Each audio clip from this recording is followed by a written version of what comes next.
So this beauty right here is 4S capable. No, it's not 4S capable. I don't know why I thought that. I swear I thought I saw it somewhere. This has updated electronics on it. It's an 80 amp ESC. Maybe I just thought that it was. But that's not the main reason that I popped in here from the future. These review models are pre-production models and they have a couple of issues. I have heard of a few reports of ESC problems like cutting out when the battery's not dead. That has not happened to mine, so I don't know what that's about. I don't know how isolated of an issue that is. Mine drove pretty much flawlessly, except for it's a little bit iffy on the high-speed pinion, but I want to get into that later. This one also comes with a super oversensitive gyro. So after I drove it the first time, I actually put my own adjustable gyro on there so that you can get a better idea of how it'll drive, because the one that you get if you decide to buy one will have an adjustable gyro. Supposedly they've also done something to make the stickers easier to apply, and maybe some other stuff that I don't even know about. We'll continue with the video now. So if it looks as good as it does on the box, this thing is going to be beautiful and fast. Again, I was in dreamland when I filmed this intro. Not 4S capable, but it is definitely pretty. Stickers must be applied. Lots of stuff in here. Those are inner fender wells. This is a brand new controller we've never seen. That is a perfect color. I know that this is based off of the same chassis as the XTS-S10, but they did make some changes to the suspension and to the electronics. All right now, that says 3S, but it's 80 amp. I could have swore this was supposed to take 4S. Some of the most realistic dudes inside the car that we've seen yet-ish, especially in a rally car. Real roll cage, while this one just has roll cage stickers, clear windows. Those dudes look awesome. I mean, the suits even have wrinkles like they're real shirts. A new transmitter we haven't seen yet. I don't know if somebody else makes this or if this is an actual Rlaarlo branded controller. It feels a little bit on the lightweight side, but everything else feels good. Wow. If you like applying stickers, you're gonna love this. It looks absolutely incredible. But that was one of the most difficult and time-consuming sticker installs I've ever done. I mean, kind of to the point of ridiculous. You gotta remove the cabin just so you can get the side mirrors off, but getting around these sleek, sexy, sharp corners was the most difficult part. I also cut the door seams into the sticker because I think that just helps make it look even better, and then some of the clear borders I also went and trimmed off. But the result is an amazing looking rally car. My favorite looking rally car so far. The colors are awesome. It just looks amazing. This is now a close second. Hopefully, we'll get a big version of this. Now that does bring me to the Subaru stickers. It's not the exact logo. This has more stars than the real one. So it's not a licensed vehicle, but it certainly looks like an Impreza. And this is the proper 190 millimeter track width. If I recall, this one was 210 millimeters. Wheelbase is the same. So you should be able to make other bodies work with this. Also, they made it so that you can put regular wheels on it. They have reduced the size of the knuckles for these, and you can now use other wheels. So this uses a clipless body system. Looks like it's the same one as the F10, and then it's got these same side clips. The rear slides out, while on this one just had a hinge on it, this little tongue attached to the exhaust pipe, which also looks like it's going to flash backfire for us, so that's awesome. This one has those shorter control arms to get you that 190 millimeter track width. Box for the receiver, a secondary box that you can put the receiver in if you'd like to. Now, I mentioned we have different electronics, so this now uses a sensored motor. That should keep it from cogging at low speeds and high load, like if you're in the grass. The carbon version has an 80 amp ESC compared to the old carbon version that had a 60 amp ESC. Now, I said a minute ago that this takes 4S, but now I don't know because it doesn't say it on the box. We're still gonna try it. No.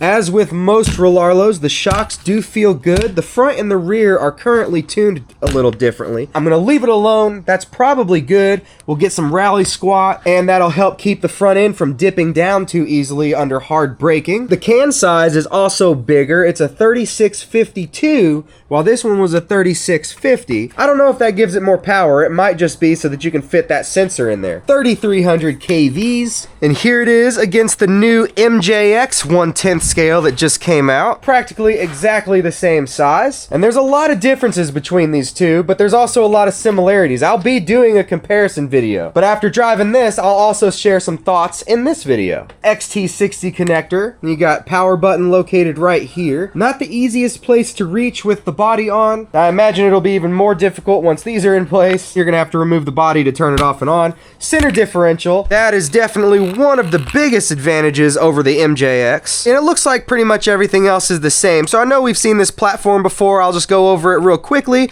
then we'll get to the action. We've got a metal chassis with laser etched designage in it. Now there are still a bunch of 1.5 millimeter hex drive screws on here. That's probably the biggest complaint that I hear about this platform. They do all say that they're 12.9 grade, but those small heads do make service more difficult than it needs to be sometimes if they strip out. It's not all the screws. Most of them are down here on the bottom of the chassis. The suspension, or most of the suspension anyway, are larger 2 or 2.5 millimeter. We've got metal lower hinge pin brackets, droop screws to adjust the suspension droop. You can lower it down if you want to. This does have a gyro. I don't know how it works yet, but I know it's there. Ah, right there. It says gyro. Lamp. Digital trims though. Usually I prefer a knob. And there's those inner fender wells. They're installed. The tape they use feels like it's really sticky. That looks amazing.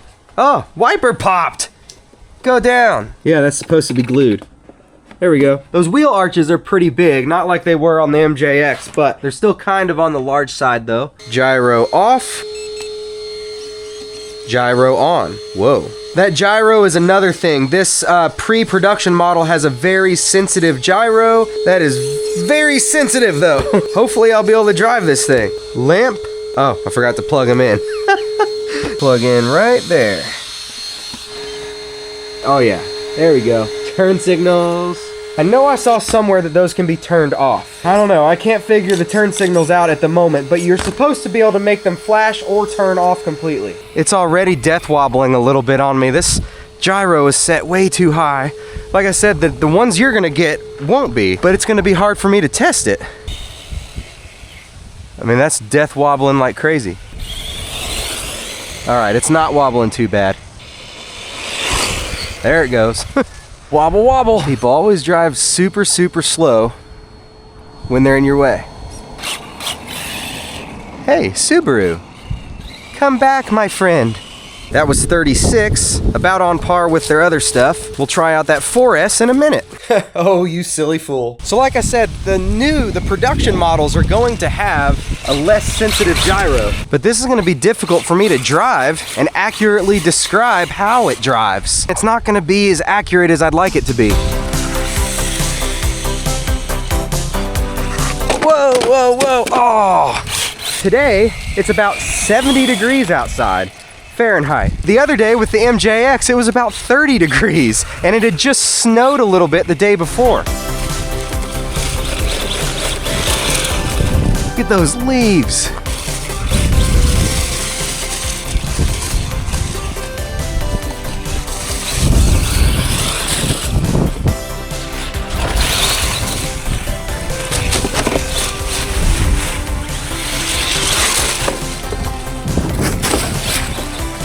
This is so rough right now. I will do some smooth dirt also.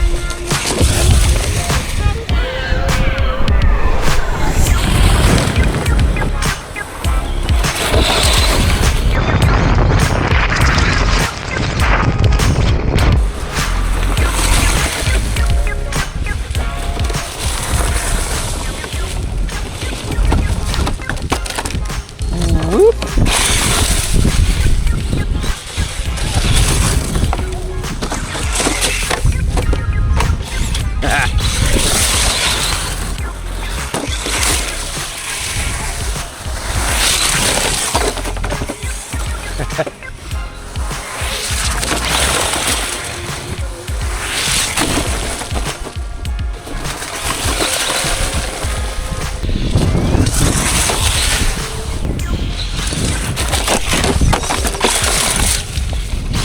When the gyro's turned up so high, it kind of goes against you a little bit. You might be trying to turn, but the gyro's like, nope. That's what it's doing when the sensitivity is too high.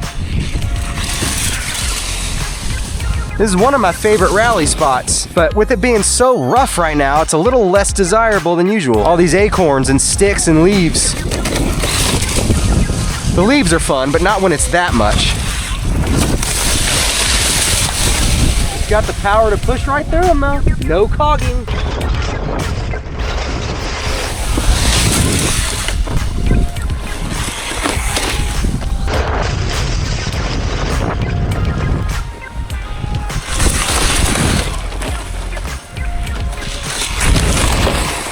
Ooh, that was cool.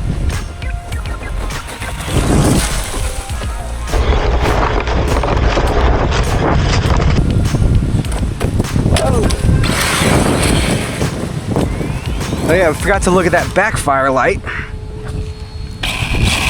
There you go.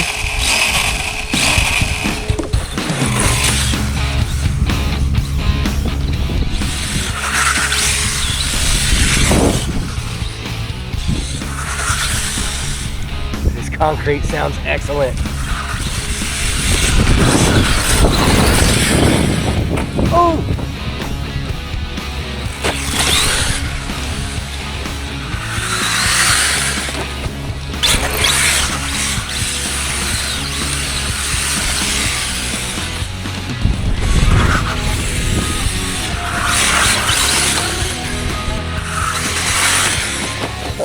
There's a root right there, a big nasty one.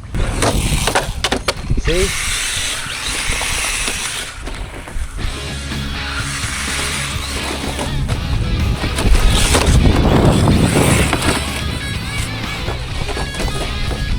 Oh, rear body came out.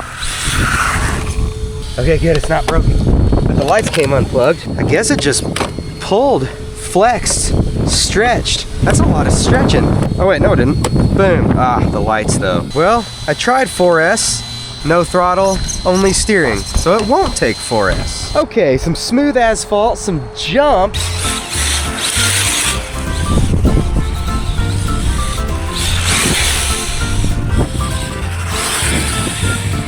Hopefully this jumps nicely. I don't know. Yeah, no, well,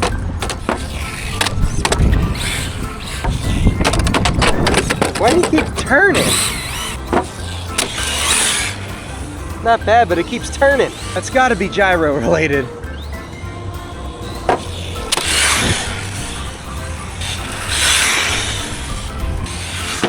Oh!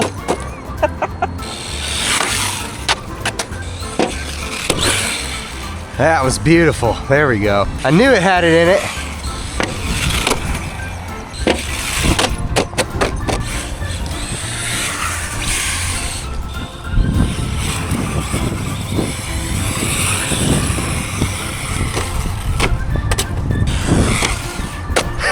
Probably gyro related. Wobbling when it hits the ramp. Let's try gyro off.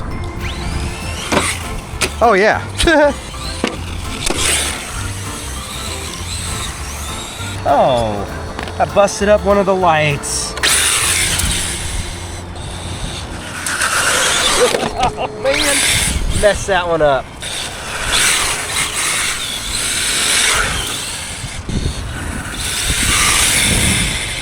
Oh yeah, you use the brakes like a handbrake. There we go. That kind of helps overthrow the gyro when you don't want it. Ow. Oh, and the body's screwed up again. Oh my goodness. Actually, that's not all bad news. Quick damage report, and then we're gonna put in the speed pinion that this comes with. I'm gonna take it to some smootherish dirt, and there's been an update. I put it in the video a minute ago so that you knew going into this, but the gyro now will be adjustable in 5 different settings, which is awesome. And it's through the remote. So that I can better simulate that in the rest of this review, I'm gonna go ahead and install a universal one so that I can also adjust the gyro. I'm just gonna disable this one and put one on the car. Well, I say disable, I'm just gonna not turn it on. Because while it still works well, that super sensitive gyro does take away from it. So I prefer that anyway. So we busted a headlight. It's just a plastic support in there. I'm gonna super glue it back together. The body is looking fine other than a bunch of road rash and scratches. And the diffuser broke off. Actually, it didn't break off. The screws pulled out. Oh, we got a little stick. Went right through the wire clamp. And one of the wire clamps came off. Needs some new tape. Yeah, body overall looks pretty good. Just looks used. Maybe a little more than used. There's a little tiny tear right here. All the tires seem to so far be wearing evenly. And the biggest surprise of all, the ESC didn't come unstuck. I installed that universal gyro, so watch this. I have it currently set at 100%. Lots of throttle. I mean, gyro action. Turn it down to about 30. Much less gyro action. That's probably right where I'm gonna keep it, but I may adjust it. So with the wheels, here is a standard 65mm tire diameter. At full tilt either direction, it gets really close to here, but it doesn't actually touch. But here are some, I think they were 68mm rally block tires with almost matching wheels that fit even better and look really good. I'm still gonna use the stock tires on here. I'm pretty sure I got these from Amazon. I'll link those for you in the description if you're interested, because yeah, those will look really good actually. And I was also able to get some longer screws in that rear diffuser, almost twice as long as the old ones. I've now heard a couple reports of ESCs cutting out on this thing. That hasn't happened to me yet. It's been very smooth so far.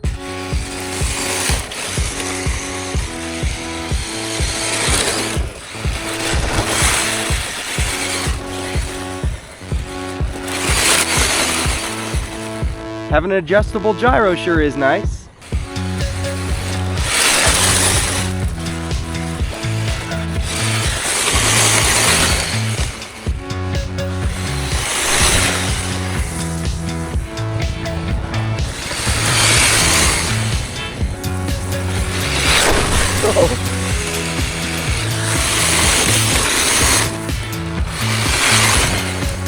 Kind of weird. I feel like it's less aggressive than it was the other day. And it has the speed pinion on it now.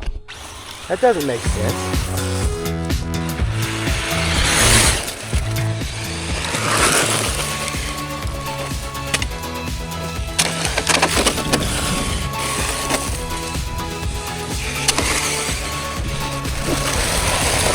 Well, I guess not, because it doesn't feel that way on the pavement. Plenty lively.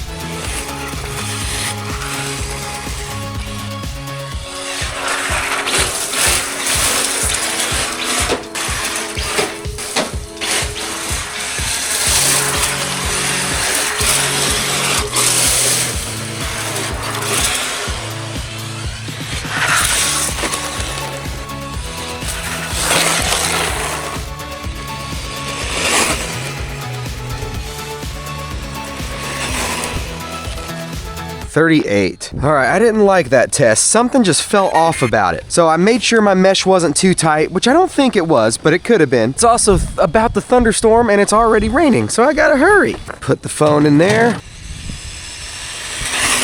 Whoa, that was way closer in the curve than I thought it was.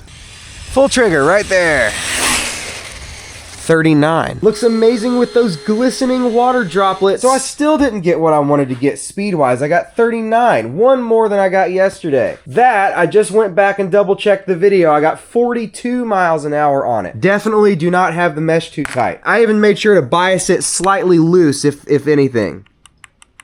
So thinking about it, 39 miles an hour, and this getting 42 miles an hour almost makes sense because these tires are quite a bit bigger. I don't know the exact measurements, but they are taller, which will get you more speed. I don't know that I would say it's gonna be a total of 3 miles an hour, but that will, in theory, get you more speed. So is 39 correct? I don't know. I feel like it's still just slightly on the low side, but at the same time, it also makes sense. So after editing this footage, I've gone back and forth with myself on, does this car seem underwhelming compared to, say, this one, or is it just quieter? It's actually a much quieter car. It has quieter electronics. And because it's not as loud, it doesn't sound as aggressive, and it's weird. It's almost off-putting in a way, and it's really had me go back and forth a bunch of times on this.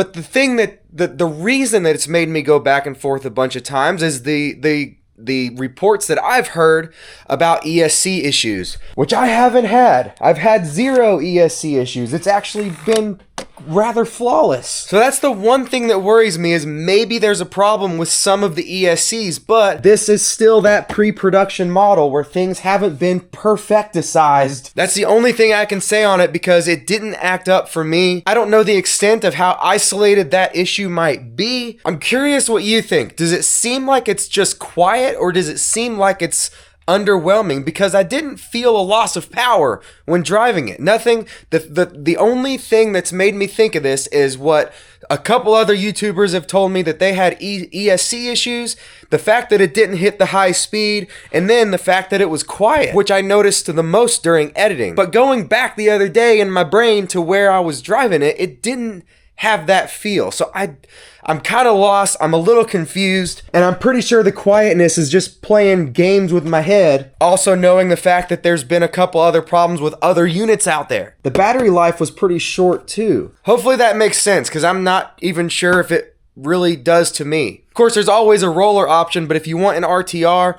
I guess let's see how many other people, if anyone else has problems, because I don't know.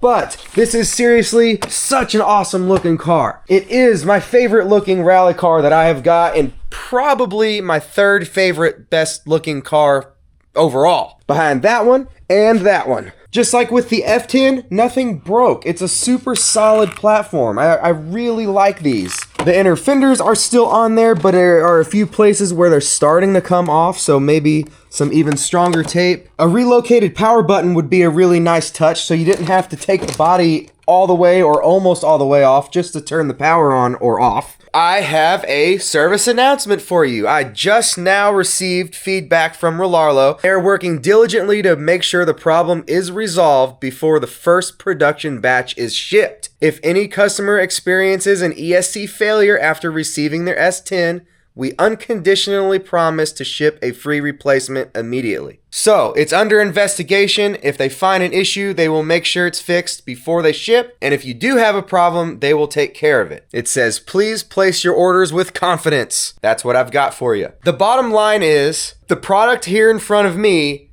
is unfinished. It's a pre-production model, and that makes it kind of difficult to give the most accurate review possible. So a few quick pros and cons between these two would be, this has a center differential, this doesn't.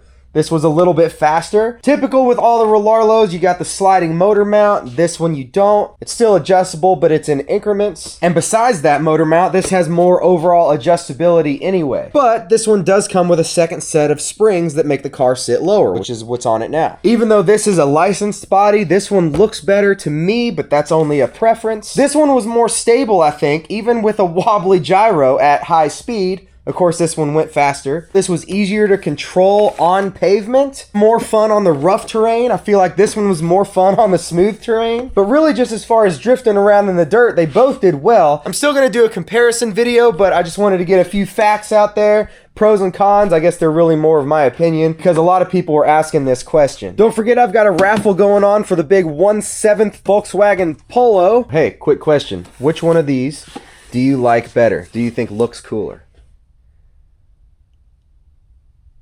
But like what? Just like how cool it looks. Like if you were like, yeah, I want to drive this one, which one would it be? This one. Nice. I agree.